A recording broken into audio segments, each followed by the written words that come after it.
Aleluia! Bom dia, irmãos. A graça e a paz do Senhor Jesus. Que alegria poder entrar na sua casa mais um domingo para junto participarmos desse momento tão especial que é o nosso culto de celebração. Não tenho dúvida que o Senhor tem algo poderoso para fazer na sua vida. O Senhor tem uma palavra a liberar no seu coração. E eu gostaria de que nós tivéssemos um tempo de oração e pedir que o Senhor nos traga luz, revelação e compreensão daquilo que Ele quer falar conosco nessa manhã. Pai, no nome do Senhor Jesus, queremos te agradecer por esse dia, te agradecer por esse domingo tão especial que o Senhor preparou para nós. Fala conosco, Espírito Santo, libera a tua palavra, enche o nosso coração de fé e de expectativas, em nome do Senhor Jesus. Amém. Eu gostaria de convidar você a abrir comigo a sua Bíblia, lá no livro de João, no capítulo 6. Nós vamos meditar um pouco nesse livro. Amém? João, capítulo 6. Diz assim a palavra de Deus. Depois disso, Jesus partiu para o outro lado do mar da Galileia, também chamado Tiberíades. E uma grande multidão o seguia, porque vira os sinais que ele operara nos doentes. Então Jesus subiu ao monte e sentou-se ali com os seus discípulos. A Páscoa, a festa dos judeus, estava próxima. Levantando então os olhos e vendo que uma grande multidão se aproximava, Jesus disse a Filipe: onde compraremos pão para que comam? Ele, porém, disse isso para colocá-lo à prova, pois sabia bem o que estava para fazer. Felipe respondeu-lhe: 200 denários de pão não são suficientes para que todos recebam um pouco. Disse-lhe André, um dos discípulos, irmão de Simão Pedro: aqui está um rapaz que tem 5 pães de cevado e 2 peixinhos. Mas o que é isso para tanta gente? E Jesus ordenou: fazei o povo assentar. Havia uma grama naquele lugar. Sentando-se os homens, em número de quase 5.000, Jesus então tomou os pães e, havendo dado graça, repartiu-os à vontade entre os que estavam sentados e fez o mesmo com os peixes. E quando todos ficaram satisfeitos, disse a seus discípulos: recolhei os pedaços que sobraram para que nada se perca. Então recolheram os pedaços e encheram 12 cestos com pedaços de 5 pães de cevadas que sobraram aos que haviam comido. Amém? Glória a Deus. Esse texto que nós acabamos de ler, nós vemos esse episódio do dia em que Jesus multiplicou os pães. A palavra de Deus diz que Jesus atravessou ali o mar da Galileia e foi para o monte e assentou-se ali. Mas uma grande multidão o seguiu. Nós vamos ver no texto mais para frente que a Bíblia diz que eram 5.000 pessoas, só que naquela época só contavam homens, então eram 5.000 homens sem contar mulher e crianças, ou seja, se cada homem tivesse a sua esposa, já seriam mais 5.000 mulheres, e se cada um deles tivesse um filho, seriam 15.000 pessoas ao todo. Então, a Bíblia diz que essa multidão toda afluiu até onde Jesus estava, porque haviam visto os sinais que Jesus operara, e eles estavam ali certamente para receber de Jesus, para ser abençoado. E Jesus ficou ali com essa multidão durante um período. Mas em determinado momento, a Bíblia diz que Jesus chama os seus discípulos e Jesus abre ali uma crise para eles. Jesus vira para os discípulos e fala: olha, aonde compraremos pães para dar de comer para essa multidão? Aonde encontraremos pães? Os discípulos, então, certamente começaram a ficar preocupados, começaram a ficar ali desesperados, sem saber o que fazer, porque a multidão era muita e não havia como encontrar recursos suficientes para suprir aquela necessidade. Então, uma crise foi aberta ali, um problema foi aberto ali.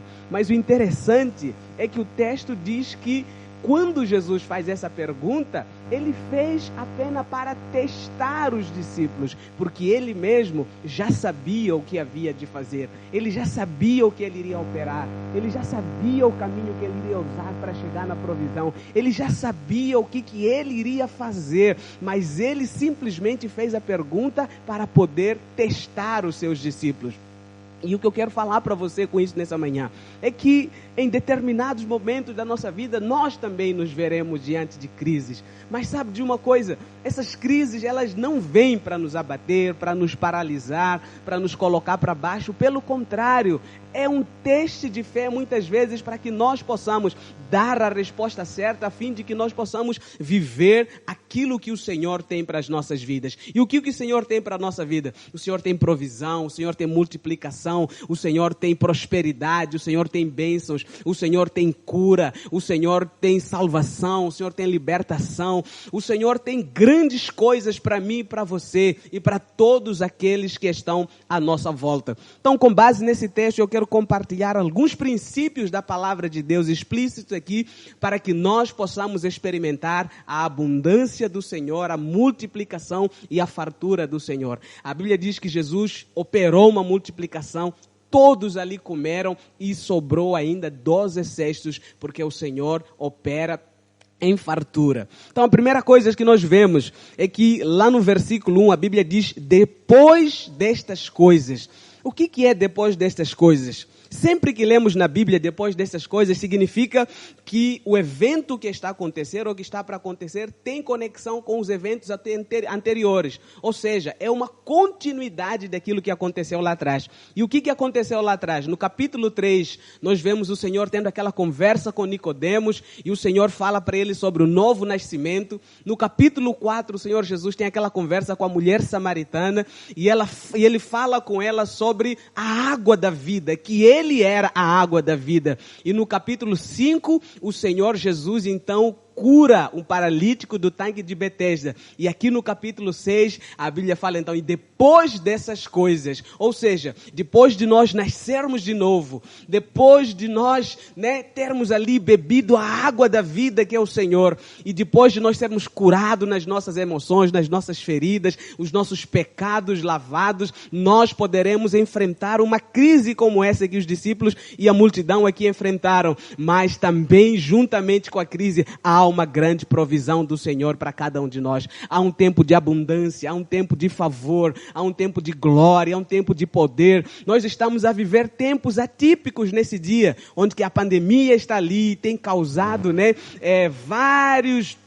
desencadeado vários eventos, várias situações, crise financeira, e situações que nós não esperávamos, mas diante de tudo isso nós precisamos ter essa expectativa. Deus tem uma grande provisão para liberar sobre cada um de nós. Há uma grande promessa do Senhor para cada um de nós. As promessas que Deus liberou antes da pandemia, elas não caíram por terra, elas não morreram, não se perderam. Pelo contrário, o Senhor vai cumprir cada uma delas, juntamente com a crise, juntamente com cada um dos problemas que surgirem diante de nós, juntamente com a enfermidade ou com qualquer coisa que vier diante de nós. Há uma promessa de provisão do Senhor, há uma prosperidade a ser liberada, há uma cura a ser liberada. O Senhor tem grandes coisas para fazer. O segundo princípio que nós vemos aqui para acontecer a multiplicação, a Bíblia diz que o Senhor atravessou o mar de Tiberíades e assentou-se no monte.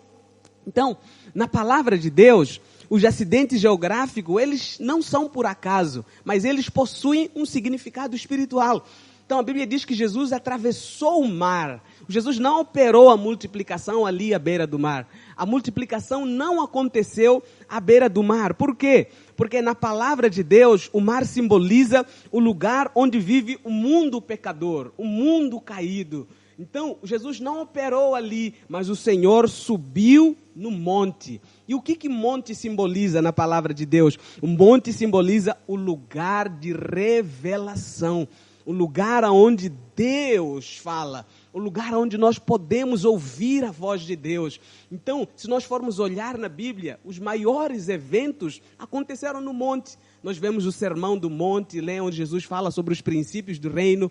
Nós vemos que Jesus foi transfigurado no monte. Nós vemos que Moisés desceu do monte com a glória, desceu de lá com as tábuas da lei. Ou seja, todos esses eventos marcantes aconteceram no monte. Então, quando o Senhor atravessa o mar, Ele está a falar para nós abandonarmos o lugar onde o conceito natural, o conceito humano sobre os nossos problemas permeia e nos convida a subir para uma posição espiritual onde a glória de Deus é favorável, uma posição espiritual onde nós temos essa comunhão íntima com o Senhor, onde nós podemos tocar na presença de Deus, onde nós podemos ouvir a voz de Deus e desfrutar do Senhor. Então, no tempo de crise, no momento em que os problemas se instalam, as dificuldades aparecem, não é o momento de nós agirmos com base no nosso conceito natural, não é momento de nós olharmos as situações de maneira natural. Pelo contrário, o Senhor nos desafia a sair dessa esfera natural e a olharmos para o monte, a subirmos para o monte, para o lugar da intimidade, para o lugar da comunhão, para o lugar de desfrutarmos da presença e da glória do Senhor. E eu quero te desafiar, meu irmão, esses dias são dias de nós nos enchermos do Senhor. Esses dias são dias de nós olharmos para a pandemia e para todas as outras dificuldades impostas por meio dela e olharmos de forma espiritual, subirmos para o monte, nos enchermos da glória, da presença e ouvirmos aquilo que o Senhor tem a falar a respeito de todas essas coisas. Não olhe para os problemas de maneira natural. Não olhe dos problemas de maneira natural. Então, sair do mar para o monte fala de deixar de ouvir os conceitos naturais e mundanos a respeito dos seus problemas e ouvir o que a palavra de Deus diz a respeito dos seus problemas. O que a Bíblia diz a respeito da situação que você está a enfrentar?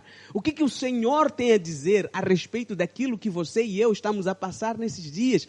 O que o Senhor tem para nós? É isso que importa nesses dias. É isso que o Senhor quer nos mostrar nesses dias. Vamos para o monte. Vamos para o lugar da revelação de Deus, para o lugar da intimidade, para o lugar da presença e para o lugar onde o Senhor pode falar conosco. Posso ouvir um amém? A segunda coisa que a Bíblia diz no versículo 4 é que a Páscoa estava próxima. Então veja só, antes da multiplicação, o apóstolo João está a relatar sobre a multiplicação dos pães. E ele começa a falar detalhadamente o que aconteceu. Primeiro o Senhor atravessou o mar, subiu no monte e agora ele faz questão de contar que a Páscoa estava próxima. Por que ele conta que a Páscoa estava próxima? Certamente há um significado espiritual no meio de tudo isso. A Páscoa era uma festa que o Senhor instituiu lá para a nação de Israel. Foi instituída lá no Êxodo, ainda no Egito. A Bíblia diz que quando Moisés foi lá para libertar o povo, ali o faraó resistiu libertar o povo. E Deus começou a trazer pragas sobre aquela nação. E a 10ª praga, e a última, é que o Senhor iria ferir todos os primogênitos que houvessem naquela nação. Mas para que o povo de Deus não sofresse e os seus primogênitos fossem mortos, eles tinham que matar um cordeiro e depois pegar o sangue de cordeiro, aspergir sobre as portas e comer o cordeiro. E quando o anjo da morte passasse a meia-noite, na casa onde ele visse sangue, ele não entraria, porque certamente ele entenderia que alguém já foi morto naquele lugar. O cordeiro havia sido morto no lugar de primogênito. E esse cordeiro lá do Velho Testamento é o cordeiro que nós vemos aqui no Novo Testamento. Quando no capítulo 1 de João Batista vê Jesus vindo para o Jordão, ele fala: eis o cordeiro de Deus que tira o pecado do mundo. Ou seja, Jesus é o cordeiro pascal. Jesus é esse cordeiro que foi na cruz para que eu e você não pudéssemos ir para a cruz. E aí João, antes da multiplicação, ele fala: a Páscoa estava próxima. Sabe para dizer o quê? Para mim e para você, que não há multiplicação, não há provisão sem esse entendimento da Páscoa, sem esse entendimento de que o Cordeiro morreu na cruz, o Cordeiro se entregou na cruz. Somente porque ele se entregou, hoje nós podemos desfrutar da provisão, hoje nós podemos desfrutar de soluções, de cura, de prosperidade, de glória de Deus. Eu e você iremos viver provisão do Senhor, multiplicação e tudo que Deus tem para nós, mas com base na obra consumada da cruz. Não será com base no nosso esforço, no nosso mérito, na nossa capacidade de negociar, de habilidades. Não, é tudo baseado na cruz. Olhe para a cruz. A Páscoa estar próxima da multiplicação significa: olhe para a cruz. Toda vez que você olhar para a cruz, você vai ver a multiplicação. Toda vez que você olhar para o Senhor, você vai encontrar o favor que você precisa. Toda vez que você se posicionar no Senhor, nele há tudo que eu e você precisamos. A Bíblia diz que Ele se fez pobre para que eu e você pudéssemos hoje desfrutar da prosperidade, da multiplicação, do favor, da glória. Tudo aquilo que Deus tem para nós hoje é somente possível porque Jesus um dia morreu na cruz. Então a Páscoa estava próxima. Significa, não tem multiplicação sem a Páscoa, não tem a multiplicação sem o Cordeiro Pascal, não tem a multiplicação sem a percepção daquilo que a obra consumada da cruz fez por mim e por você. Por isso, nesse dia, abra mão do mérito próprio, abra mão da justiça própria, daquilo que você pode ou consegue fazer, né? Para de pensar nos padrinhos que você pode ter, nas pessoas que podem interceder por você, apenas olhe para a cruz e para a obra consumada da cruz, que de lá virá provisão, virá multiplicação, virá portas abertas, aumento, virá tudo o que você precisa, a cura, a salvação, relacionamento, o casamento abençoado que você tanto espera, tudo aquilo que você precisa está na cruz do Calvário. Posso ouvir o amém? O terceiro princípio que nós vemos aqui é que o Senhor, Ele quer nos experimentar. Sabe, a Bíblia diz que o Senhor chama ali Filipe e André e fala para eles: onde nós compraremos pão para dar para essa multidão? Só que a Bíblia faz questão de dizer que o Senhor falou aquilo para testá-los, porque Ele já sabia o que estava para fazer.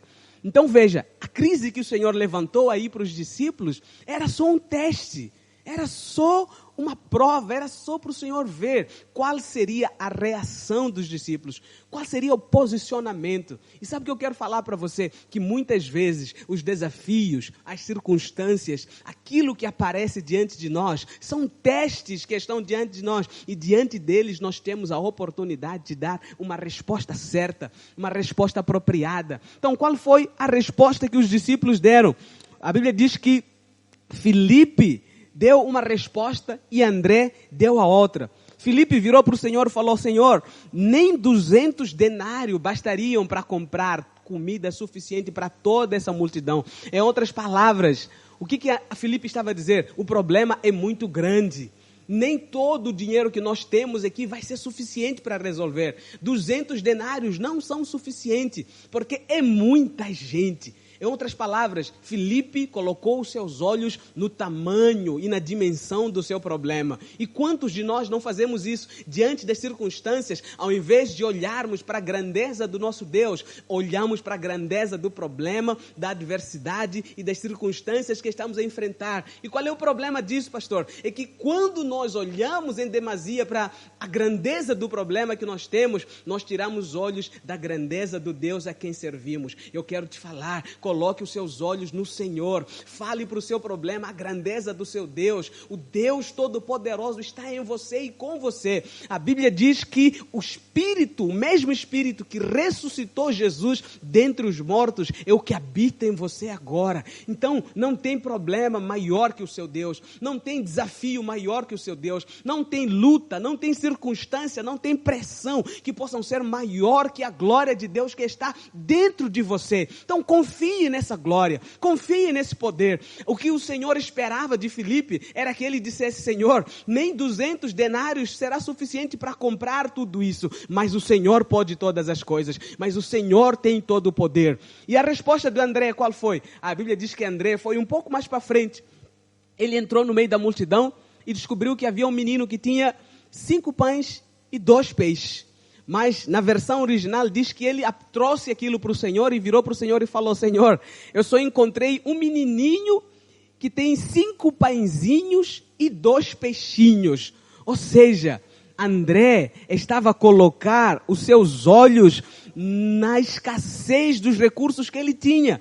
Ele estava a dizer, em outras palavras: Senhor, até tem um recurso aqui, mas é muito pouco. Mas é muito pequeno, isso não vai resolver nada, isso não serve para nada. O pouco que nós temos aqui não vai surtir para nada. Mas eu quero te falar, não olhe para os seus recursos ou por aquilo que o Senhor tem te dado com esse olhar de pequenez. Não despreze aquilo que o Senhor tem colocado nas suas mãos. Não despreze aquilo que o Senhor tem te dado. Não despreze aquilo que o Senhor te tem confiado, porque é dali que vai sair a multiplicação, é dali que vai vir a provisão, é dali que o Senhor vai fazer com que você desfrute de tudo o que Ele tem para você. A única coisa que o Senhor precisa é que você apresente para Ele o pouco que você tem. Sabe, aqueles 5 pães e 2 peixes, até era um pouco para o André, mas na mão do Senhor era suficiente para prover para mais de 15 mil pessoas se alimentar. Então é isso que eu e você devemos pensar. Aquilo que é pouco para mim e para você, para o Senhor é suficiente, é matéria-prima suficiente para trazer a provisão, a multiplicação, a abundância, a fartura.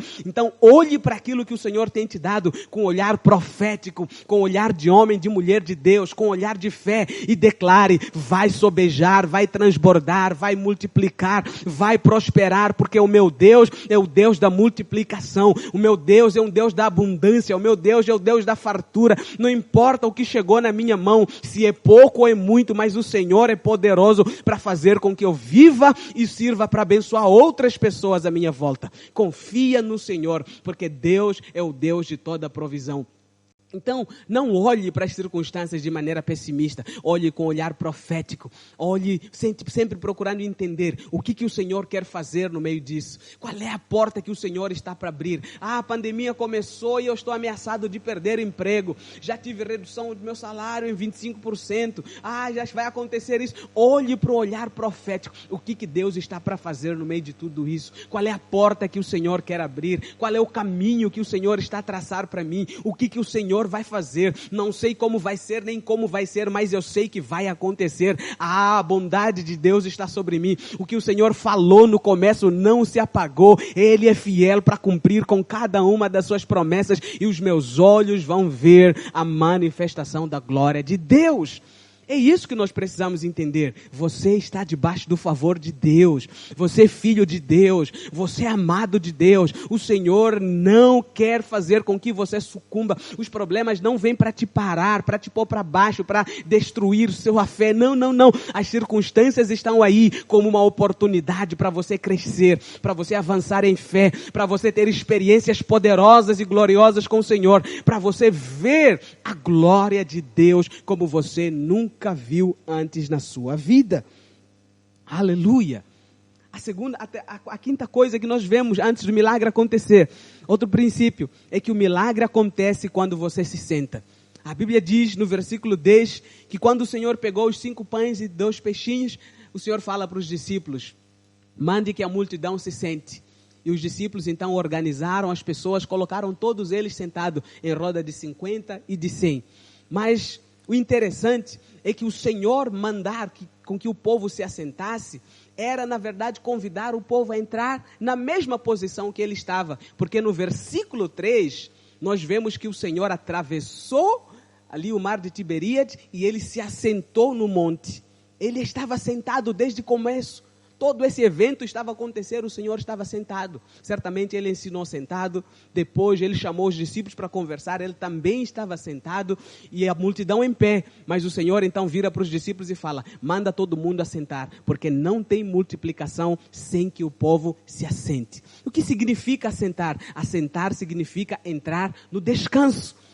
É só você olhar, nós só sentamos depois de terminar uma tarefa. Quando nós terminamos a tarefa, nós nos assentamos como sinal de descanso. Então, em outras palavras, o Senhor estava a dizer: não tem multiplicação enquanto o povo não descansar. Tem que entrar no descanso, tem que descansar. Esses são dias de eu e você aprendermos a entrar no descanso. Sabe, no Velho Testamento não havia descanso, o sacerdote tinha que estar no templo todos os dias. E por quê? Porque o sangue do animal não era suficiente para cobrir o pecado para sempre. Mas a Bíblia diz que o Senhor Jesus, ele fez o sacrifício definitivo e hoje ele está assentado à destra de Deus. E ele nos chama para assentarmos, como diz lá em Efésios, juntamente com ele nas regiões celestiais, acima de todo principado e potestade. O Senhor quer que você descanse.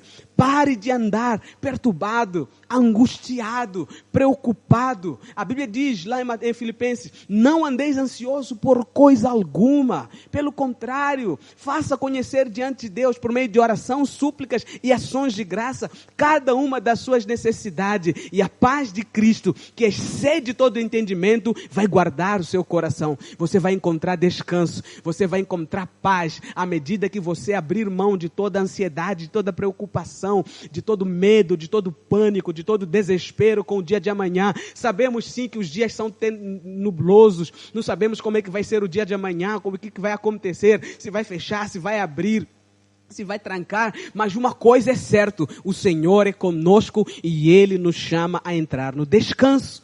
Entre no descanso. Sabe, lá em Salmos 126, a Bíblia diz que nós precisamos entrar no descanso, que se o Senhor não edificar, em vão trabalham aqueles que edificam. Veja, a Bíblia não diz que nós não devemos trabalhar, nós trabalhamos, mas se o Senhor não estiver a trabalhar conosco, se o Senhor não estiver no controle, o nosso trabalho é em vão. Mas se o Senhor estiver no controle, se o Senhor estiver no centro, se nós descansarmos no Senhor, lançarmos mão de toda a ansiedade, de toda a preocupação, de toda a angústia, aí sim nós vamos ver o Senhor fazer, porque a Bíblia diz lá no final desse texto que aos seus amados Ele dá enquanto dormem. Eu e você precisamos aprender a dormir, precisamos aprender a descansar. Eu sei que no momento em que as coisas estão meio que fervendo, meio que, aquela pressão, falar de entrar no descanso é meio irracional, mas essa é a lógica do reino de Deus. Descanse.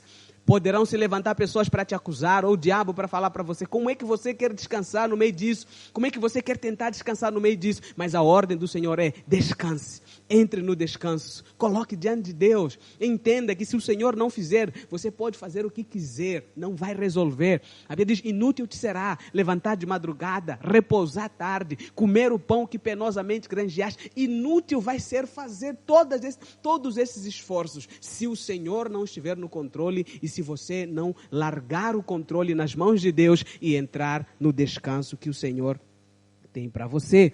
Posso ouvir o amém? Então, o Senhor quer te chamar nesses dias a entrar no descanso. O Senhor está te chamando a entrar no descanso. Eu e você precisamos entrar no descanso. Posso ouvir um glória a Deus? E por fim, outro princípio que nós vemos aqui é que nós precisamos aprender a ter um coração agradecido.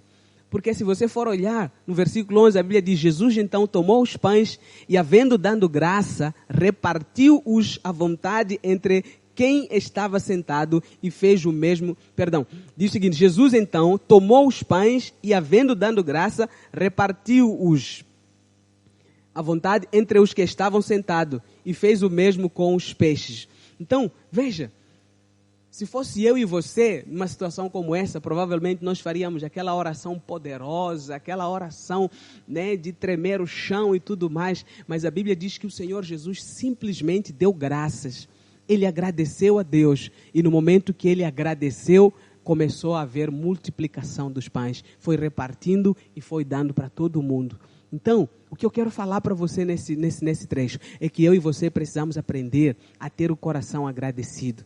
Agradecermos ao Senhor. Agradeça a Deus. Agradeça a Deus pelo líder que o Senhor te deu, pelo pastor que Deus te deu, pelo marido, pela esposa que Deus te deu. Agradeça a Deus pelo trabalho que você tem, pelo salário que você tem. Seja uma pessoa grata, porque a gratidão, ela tem poder de abrir os céus. A gratidão tem poder de liberar multiplicação. A gratidão tem poder de acrescentar. Por mais que seja pouco, se você tem um coração agradecido, as coisas acontecem, multiplica. A gratidão atrai favor. Pelo contrário da ingratidão, que a ingratidão é sinônimo de justiça própria. Pessoas ingratas são pessoas que acham que são merecedoras de alguma coisa, que todo mundo todos são devedora deles, todos têm dívida com ele. Qualquer coisa que você dê para ela ainda será pouco. Por quê? Porque ela tem essa sensação de justiça própria, de merecimento. Ele acha que merece alguma coisa, enquanto que pessoa grata é alguém que entendeu que não merece nada. E qualquer coisa que ele é dado, ele é grato. Seja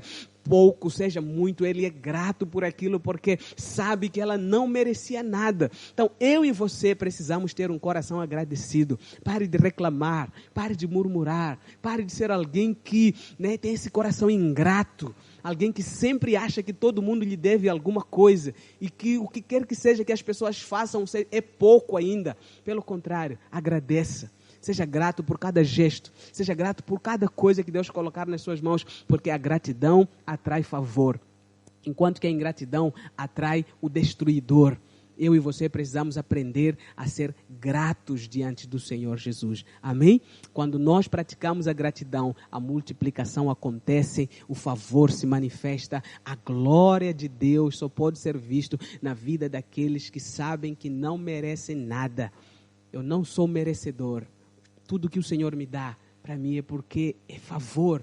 Eu não sou digno de nada. Eu e você não somos dignos. O Senhor é quem é digno. Mas Ele, pela sua graça e misericórdia, decidiu compartilhar conosco cada uma das coisas que Ele tem. Aleluia. E, por fim, a Bíblia diz que todo mundo comeu. E, por fim, ainda sobraram 12 cestos com pedaço de 5 pães de cevado. Ou seja, aquele pedaço, aqueles 5 pães, deu para toda a multidão se alimentar e ainda sobrou. Sabe por quê? Porque quando Deus fizer na sua vida, vai ser a sobejar, vai ser a transbordar.